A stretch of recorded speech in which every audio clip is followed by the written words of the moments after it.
ଶ୍ରୋତାବନ୍ଧୁ, ସାହିତ୍ୟ ଠାରୁ ଜୀବନ ବହୁ ଊର୍ଦ୍ଧ୍ୱରେ। ଜୀବନର ଗୋଟିଏ ଦିଗ ହେଉଛି ଦୃଶ୍ୟମାନ ସଂସାର ନିର୍ମାଣ ଓ ଲେଖିବାର ପ୍ରବଣତା ହେଉଛି ଭିନ୍ନ ଏକ ଅଦୃଶ୍ୟ ଜଗତରେ ଏକା ଏକା ଆତଜାତ। ଆସନ୍ନ ପ୍ରସବା ନାରୀ ଓ ସୃଜନ ସମ୍ଭବା ଲେଖିକା ସମଦଶା ସମ୍ପନ୍ନ। ସନ୍ତାନ ଭୂମିଷ୍ଠ ହେବାର ମୁହୂର୍ତ୍ତକୁ କିଏ ବା ରୋଧି ପାରିବ? ଲେଖିବାର ଅବଦମିତ ସ୍ପୃହା ଓ ଲେଖି ନ ପାରିବାର ତାଡ଼ନା ମୋତେ ବେଳୁ ବେଳ ଉତ୍ତାଳ କରିଦିଏ। ରାତି ଅଧରେ ସମସ୍ତେ ଯେତେବେଳେ ନିଦ୍ରାମଗ୍ନ ହୁଅନ୍ତି, ମୁଁ ଲେଖିବାକୁ ବସେ। ମନ ଭିତରେ ସଂରକ୍ଷିତ ହୋଇଥିବା ଅନୁଭୂତିର ସୁଖ ଦୁଃଖରେ ଭିଜିଗଲା ବେଳେ ସ୍ମୃତି ସବୁକୁ ତୋଳି ନିଏ ସଜ ଫୁଲ ପରି। ସ୍ୱପ୍ନ ନୀଳ ଭାବନା ସମୂହକୁ ଚିତ୍ରାୟିତ କରିବା ବେଳେ କ୍ରମଶଃ ମୁଁ ହଜି ହଜିଯାଏ ଏକ ଅଲୌକିକ ଉପଲବ୍ଧିରେ। ଇନ୍ଦ୍ରିୟରୁ ଇନ୍ଦ୍ରିୟାତୀତ ଅନୁଭବ ପ୍ରତିକ୍ରିୟାରୁ ଅବବୋଧକୁ ଉତ୍ତୀର୍ଣ୍ଣ ହୁଏ ମୋର ଚେତନ ଅବଚେତନ ମନ। ରାତି ଗଭୀର ହୋଇ କ୍ରମଶଃ ମୋ ଆଖିକୁ ଓହ୍ଲାଇ ଆସେ ରାତିଏ ନିଦ।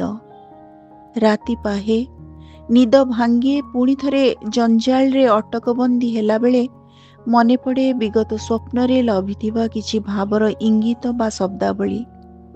ଏଇ ନିକଟତମ ଏକ ସକାଳ ମୋ ନିଦ ଭାଙ୍ଗିଲା ଦୁଇଟି ବାକ୍ୟରେ। ମୋ ଭିତରୁ କେହି ଜଣେ ଉଚ୍ଚାରଣ କରିବାର ଶୁଣିଲି, ଉଚ୍ଚେ ନଦନାଦ ଶ୍ୟାମକୁ ବିପଦ।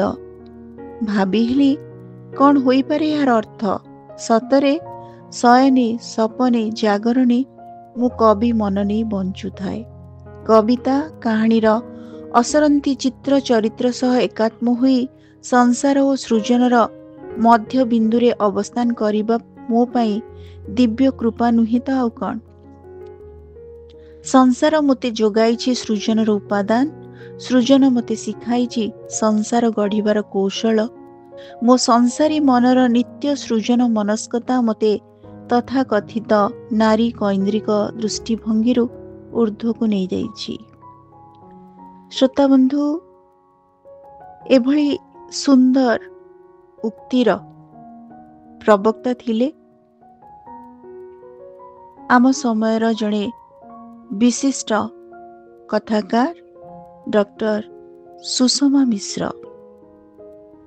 ସଂସାର ଓ ସୃଜନର ମିଳନରେ ତାଙ୍କ ଜୀବନକୁ ନେଇ ସେ ଯେପରି ଭାବରେ ଏକ ପ୍ରେମର ମହାସାଗର ଭାବରେ ଗଢ଼ିଛନ୍ତି, ତାରି ଭିତରେ ତାଙ୍କର ସୃଜନର ଅସୀମ ଆକାଶକୁ ସେ ଯେପରି ଭାବରେ ବିସ୍ତୃତ କରିଛନ୍ତି, ସତରେ ସେଥିପାଇଁ ସେ ବେଶ ଅଭିନନ୍ଦନୀୟ।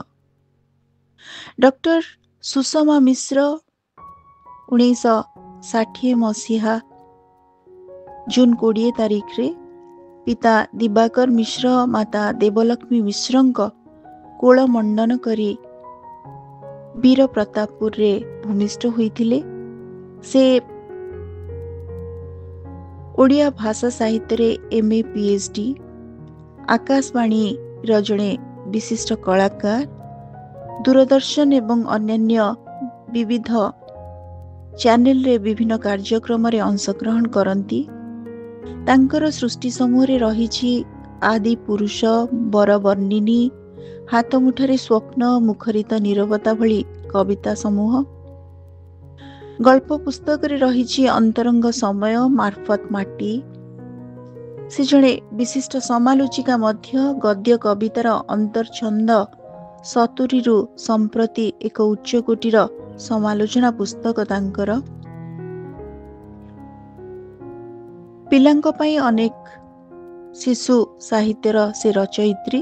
ଆସ ଦେଖିବା ଇନ୍ଦ୍ରଧନୁ, ଉତ୍କଳ ଭାରତୀ କୁନ୍ତଳା କୁମାରୀ ସାବତ, ନାରୀ ଭୂମି ଓ ଭୂମିକା ପ୍ରବନ୍ଧ ପୁସ୍ତକ ମଧ୍ୟ ତାଙ୍କର ବହୁ ଚର୍ଚ୍ଚିତ ପୁସ୍ତକ। ଡକ୍ଟର ସୁଷମା ମିଶ୍ର ତାଙ୍କର ସାରସ୍ୱତ ସାଧନା ନିମନ୍ତେ ଅନେକ ସମ୍ମାନ ଓ ସ୍ୱୀକୃତିର ଅଧିକାରିଣୀ।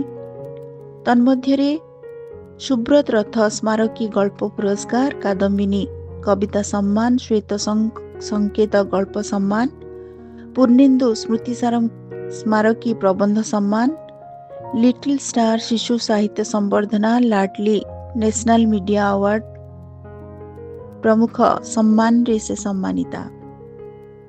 श्रोता बंधु, आज आम शुणुचे आम समय जड़े वरिष्ठ एवं शक्तिशाली गाल्पिका डॉक्टर सुषमा मिश्र को। तेबे तांकर एक सुंदर मजालिया कविता जहाँकि से गृहिणी रूप से अनुभव करती निज पाई। कलम छड़ाए नहीं हाथरू पलम, मनरू दूर करे सकल भरम, रंधा अधा छाड़ी लेखा निजकु सरम, लेखनी शिखाए मते घरणी धरम, मार भूमिका परे लिखन करम, लेखिबार अपेक्षा मो दुखर मलम। नारी सुलभ जीवनचर्या भितरे तांकर लेखालेखी करिबा पई जो परिवेश पई से सतत चेष्टित थांती एवं निजकु ही सबु मुहूर्त से भितरे किपरि लेखनी चालना करि परिबे ता पई एक सुजोग अपेक्षा थांती। श्रोता बंधु, आमे शुणुचे गाल्पिका सुषमा मिश्र को। तेबे आज आमे तांको गप तो शुणिबा, ता पूर्वरु एक चमत्कार कविता। गाल्पिका भावरे नुहे, जड़े कवि भावरे मध्य डॉक्टर सुषमा मिश्र बेस उद्दात। तांको कवितार शीर्षक हेउछि रास्ता। कवि सुषमा मिश्र। रास्ता भी हसे कांदे मनीष पाई, लुह लहुरे भिजे मनीषर। रास्ता भी हसे कांदे मनीष पाई, लुह लहुरे भिजे मनीषर। रास्ता रे चालू चालू भक्त पाई साक्षी होई रहीगले साक्षी गोपाल। बेनी भाई जगन्नाथ बलभद्र कांची अभिजाने, साक्षी थिला रास्तार निकांचन कूल। रामचंद्र सीतांकर शोष हरिबाकू रत्नमुदी धरी, माटी परे काटिदेले गार। रास्तारे बहीगला रत्नचिरा धार। रास्तारे बहीगला रत्नचिरा धार। रास्तारे आतजात छाइआलुर चरित्र, रास्ता भूगोलर रेखांकित चित्र।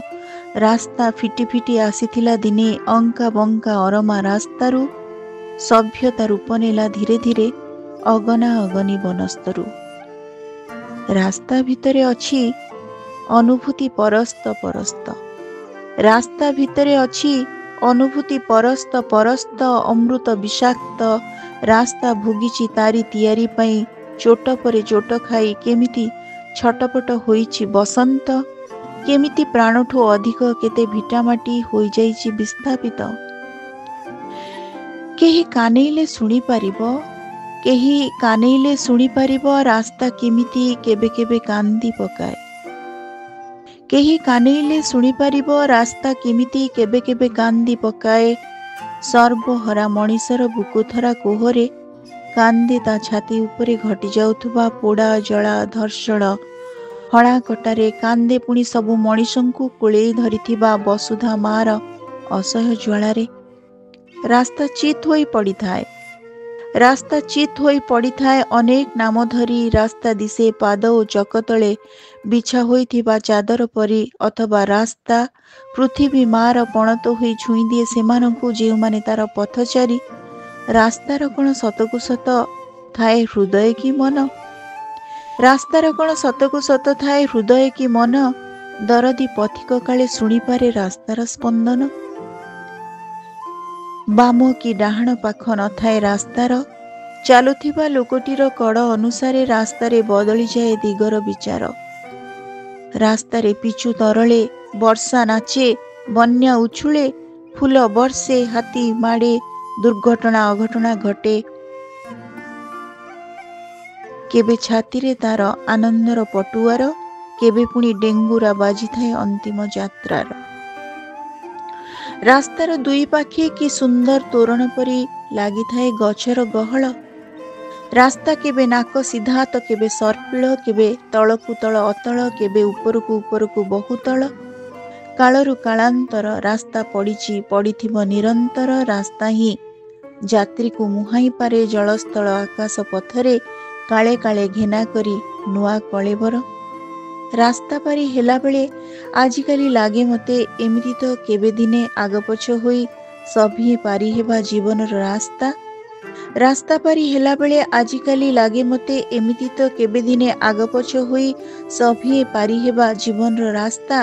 ଯେମିତି ଅତିଥି ପରି ଅବସ୍ଥାନ ସାରି ମେଲାଣି ଘେନିଛନ୍ତି ପୂର୍ବପୁରୁଷ, ଜୀଇବାର ରାସ୍ତା ସତେ ସରିଯିବ ସରିଲେ ଆୟୁଷ। ଡହ ଡହ ଖରାବେଳେ ରାସ୍ତା ଧାରେ ଆଗକୁ ଆଗକୁ ଦିଶୁଥାଏ ଯେଉଁ ପାଣି ଭ୍ରମ, ସେଇ ମରିଚିକା ଏଇ ଜୀବନର ନାମ। ଡହ ଡହ ଖରାବେଳେ ରାସ୍ତା ଧାରେ ଆଗକୁ ଆଗକୁ ଦିଶୁଥାଏ ଯେଉଁ ପାଣି ଭ୍ରମ, ସେଇ ମରିଚିକା ଏଇ ଜୀବନର ନାମ। ରାସ୍ତା ପରି ନୀରବରେ ସହିନେଲେ ପଦାଘାତ ପ୍ରିୟ ଦୁନିଆର, ରାସ୍ତା ପରି ନୀରବରେ ସହିନେଲେ ପଦାଘାତ ପ୍ରିୟ ଦୁନିଆର। ମାଟିରେ ମିଶିବା ଆଗୁ ମାଟିରେ ପାରିବା ଗଢ଼ି ବୈକୁଣ୍ଠପୁର, ମାଟିରେ ମିଶିବା ଆଗୁ ମାଟିରେ ପାରିବା ଗଢ଼ି ବୈକୁଣ୍ଠପୁର। ଶ୍ରୋତାବନ୍ଧୁ, କବି ଡକ୍ଟର ସୁଷମା ମିଶ୍ରଙ୍କୁ ଆମେ ଶୁଣୁଛେ। ବର୍ତ୍ତମାନ ତାଙ୍କର ଏକ ସୁନ୍ଦର ଗପ ଆପଣମାନଙ୍କ ଉଦ୍ଦେଶ୍ୟରେ ମୁଁ ଉପସ୍ଥାପନ କରୁଛି। ଗାଳ୍ପିକା ସୁଷମା ମିଶ୍ରଙ୍କର ବ୍ୟକ୍ତିତ୍ୱ ଭଳି ତାଙ୍କର ଶବ୍ଦର ସଂଯୋଜନା, ଏକ ସୁନ୍ଦର ଲଘୁ ଗଳ୍ପ ତାଙ୍କର, ଯାହାର ଶୀର୍ଷକ ହେଉଛି ମିଠା କଥା। ଗାଳ୍ପିକା ସୁଷମା ମିଶ୍ର। ରାତି ପ୍ରାୟ 11 ପାଖାପାଖି ହେବ। ସିଡ଼ି ଦୁଆର ତାଲା ନ ପକେଇ ଆମେ ଉପରକୁ ଚାଲି ଆସିଲୁ। ତାଲା ପକେଇବା କାମଟି ମୁଁ କରିନି, ଇଏ ଗାଁକୁ ଯାଇଛନ୍ତି, ତେଣୁ ଦାୟିତ୍ୱ ମୋର।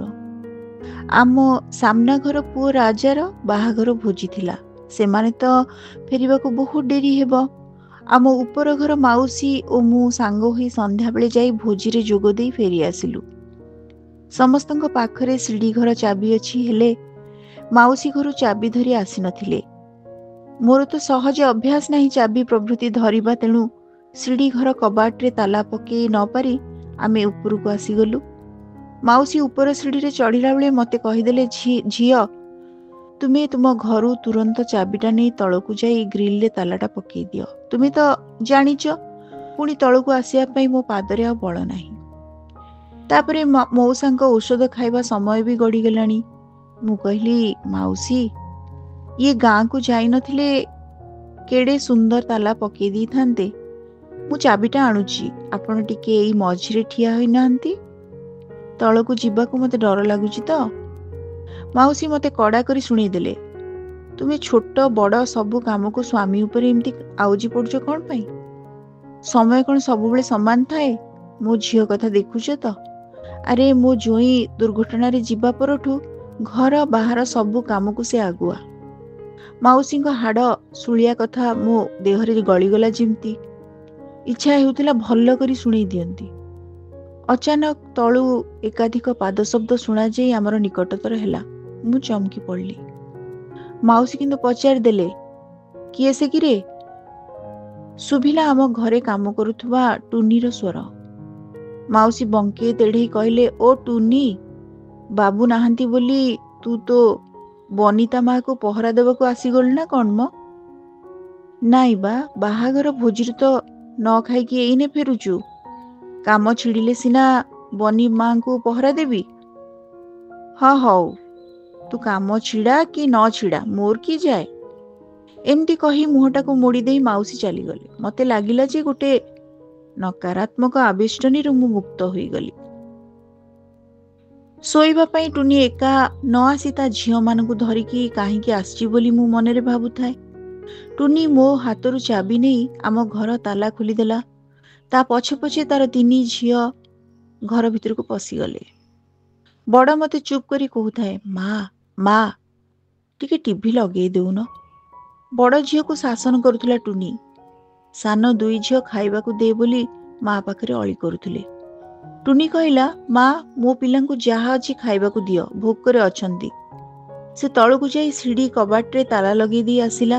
ମୁଁ ତାକୁ ଆଶ୍ଚର୍ଯ୍ୟ ହୋଇ ପଚାରିଲି, ଆରେ ରାଜା ବାହାଘର ଭୋଜିକୁ ସମସ୍ତେ ଯାଇଥିଲ ପରା, ଖାଇନାହାନ୍ତି ନା କ'ଣ? ଶୁଣୁନ ମା, ମୋ ପିଲେ ଖାଇବେ କେମିତି? ବାହାରୁ କିଏ ସବୁ ପଳେଇ ଆସିଛନ୍ତି ବୋଲି ଧାଇଁ ଆସି ମୋ ଝିଅ ହାତରୁ ପ୍ଲେଟ୍ ଛଡ଼େଇ ନେଇ ଘଉଡ଼େଇ ଦେଲେ ମାଙ୍କ ଘରର ବୁଝୁଥିବା ଲୋକ। ମୁଁ ଅଇଁଠା ପ୍ଲେଟ୍ ଉଠେଇ ନେଲା ବେଳକୁ ଦେଖିଦେଇ ଧାଇଁ ଆସିଲି। ନିଜେ ବାବୁ କହୁଥିଲେ, ଆରେ ଟୁନି ଜାଣିଛୁ ନା ନାହିଁ, ଗୋଟେ ପ୍ଲେଟ୍ 2100 ଟଙ୍କା ବୋଲି।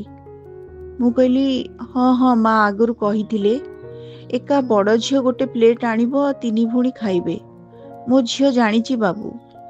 ହଉ ହଉ, ତୁମ ଝିଅମାନଙ୍କୁ ଟିକେ ସିଆଡ଼େ ଦୂରକୁ ନେଇଯାଅ, ଗହଳି କମିଗଲେ ଖାଇବେ ହେଲା। ପିଲାଙ୍କୁ ଅଡ଼େଇ ଆଣି ଅଇଁଠା ଗଦା ପାଖେ ବସେଇ ଦେଲି। କୁକୁର 2ଟା ଧାଇଁ ଯାଇ ଅଇଁଠା ପ୍ଲେଟ୍ ଚାଟୁଥିଲେ। ମୋ ମଝିଆଣୀ ଆଉ ଛୁଆ ଝିଅ ଅଇଁଠା ପ୍ଲେଟ୍କୁ ଏକ ଲୟରେ ଚାହିଁ ରହୁଥିବା ଦେଖି ମୋତେ ଭାରି କାନ୍ଦ ମାଡ଼ୁଥାଏ। ବଡ଼ ଝିଅ କେତେ ସଜେଇ ହୋଇ ଯାଇଥିଲା, ଖାଲି ବସିକି ସକେଇ ହେଲା।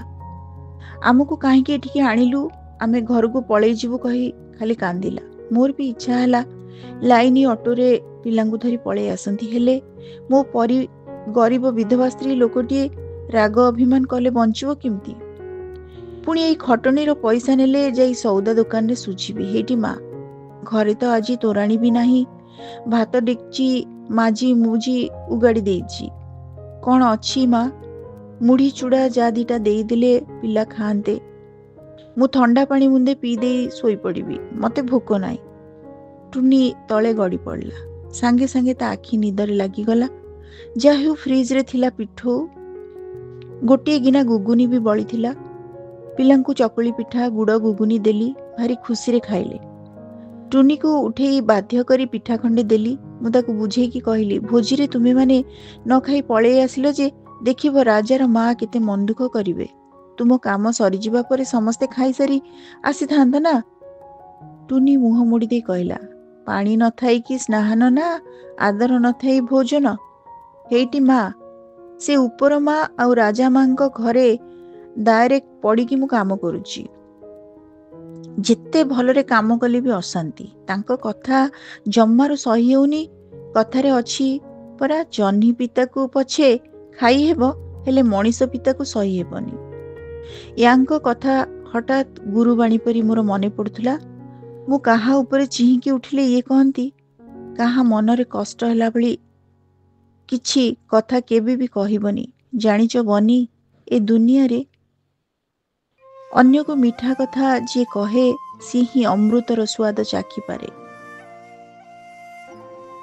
ଶ୍ରୋତାବନ୍ଧୁ, ଅତି ସୁନ୍ଦର ବାର୍ତ୍ତା ଦେଇଥିବା ଏଇ ଗପ ମିଠା କଥା ଗାଳ୍ପିକା ସୁଷମା ମିଶ୍ରଙ୍କ ଅନ୍ତର୍ନିହିତ ମୂଲ୍ୟବୋଧର ଉପସ୍ଥାପକ ହୋଇଛି। ଏଇ ଗପଟି କେମିତି ଲାଗିଲା, ଆପଣମାନଙ୍କର ମତାମତ ଅପେକ୍ଷାରେ ରହୁଛି। ଧନ୍ୟବାଦ।